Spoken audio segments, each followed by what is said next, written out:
If we're doing a remix, we'll move to the keyboard and get our own kind of like favorite synth. Right. So you could actually filter out the low end and just write a different bass line.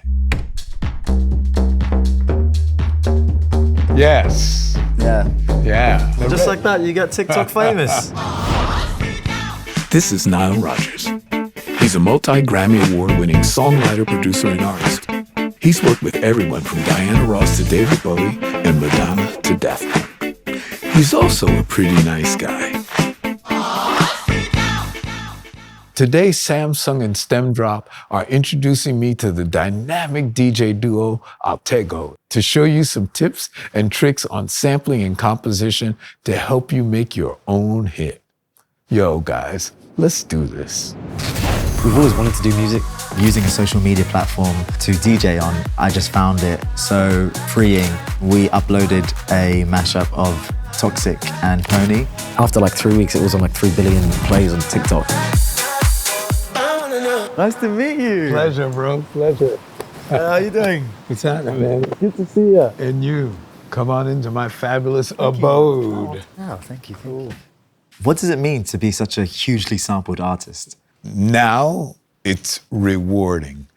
In the beginning, I didn't quite understand it. Imagine it's the first time ever it's happened. So my reaction was, wait a minute, it took me years to develop a concept and write a song like Good Times. It was not only just writing that song, but it had to be on that day with those people, with that engineer at that studio, and we had to feel that moment and that vibe and get it exactly right. You just took my and just put it on and played it, and you had it.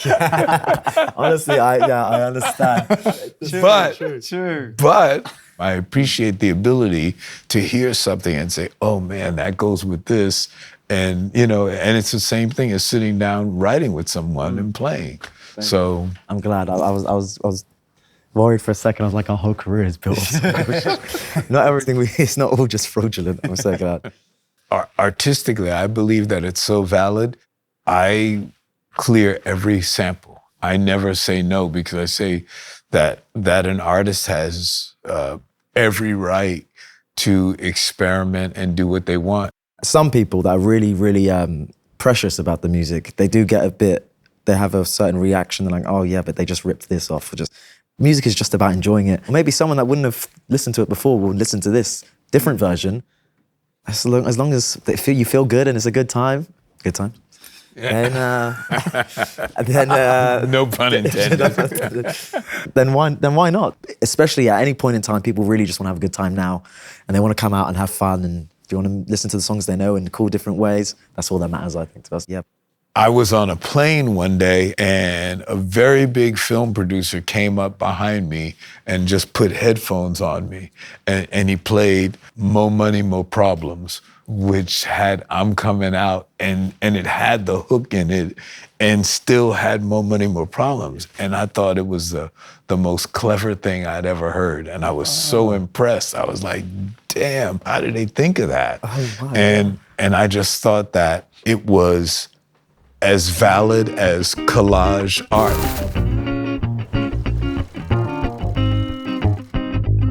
What I'm gonna do is I'm gonna play something pretty simple, and I think they'll be able to hear it, and then we'll just follow it and then just develop it and see what happens. Awesome. And there might be something that we lock into, that we extract, and it becomes a song. So I'm gonna just play a little thing that I'm feeling.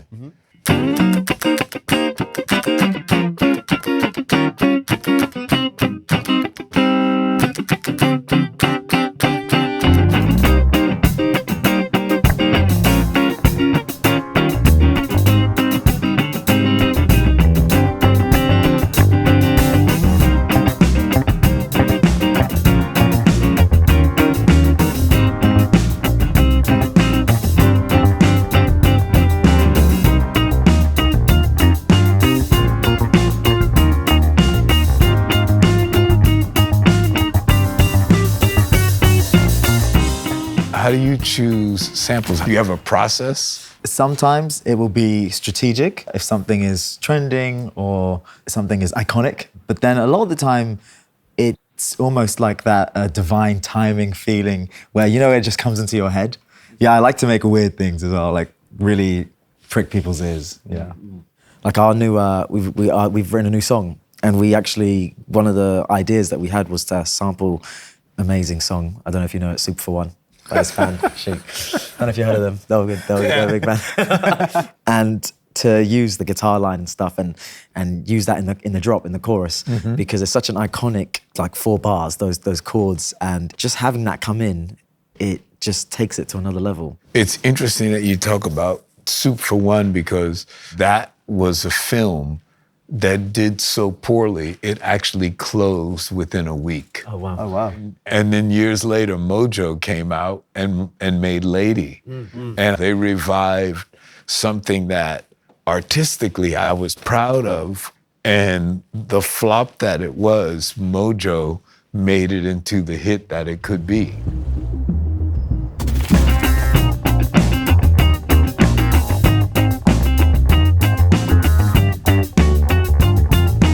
So basically what I just showed you was how I start a composition. Yeah. How do you guys do it? What's your process? So we've loaded up some of the samples in here already. The sample of what you guys played, which sounded amazing. So good. So Which good, is by the way. Here. So typically what we do, especially live, we have it playing here on a loop. Right. And then once everything's going, You kind of don't want to mix it too soon because you want to surprise the audience. Right. Especially Yeah. with something like TikTok, we like to leave it just for a second, so then you get that surprise, like when it comes in. It's So something they're you're not like, expecting. whoa, and they're like, oh. So what we'll do, we'll have that sample playing, and then slowly what Lucas stuffs do is filter out the low end. Yeah. And So then they that know gives us a something. So chance. they know it's Right. coming. Something's coming. Then that gives us a chance to bring in. I see the girl in the red with the scarf around her head. See the girl in the yellow for a fella. I love it. See the girl in the... We're just adding a beat. That's dope. But yeah, that's mostly the process of how we'd get something like that together. So recorded some stuff earlier. Yeah, Michael's just got from this around. really cool bird sound. So we've kind of messed around with it, played with it, pitched it, made it a really interesting sample. And I could- I As played we always it. like things weird. Exactly. And now, Get it on the keyboard. so we want to show you how we would kind of introduce it into the track. Right, okay. So this is the So sound. that's the sound right there. And by itself, it's like, what? What? But then when you Right. play it with Feel the the track, picture. Yeah. it kind of adds this cool atmosphere. Just like Kind of got that, yeah. Yeah. And then it's probably something that people wouldn't even realize, but then they Right. go back like, oh, that was something from right outside. right. And it just adds a whole nother, just another layer to it. And then Colour. if you want to know the song's a hit, then you'll add a sample like, Altégo. that's how you know. We say that for the end. What sort of advice would you give someone who's looking to make it using something like StemDrop? I would do what would be interesting to me.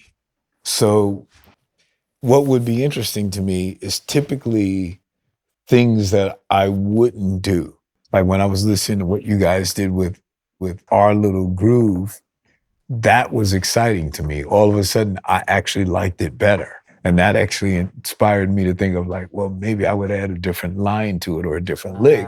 And then give you other stuff to play with. The more colors we have to paint with, you know, the better our artistic experience. Yeah.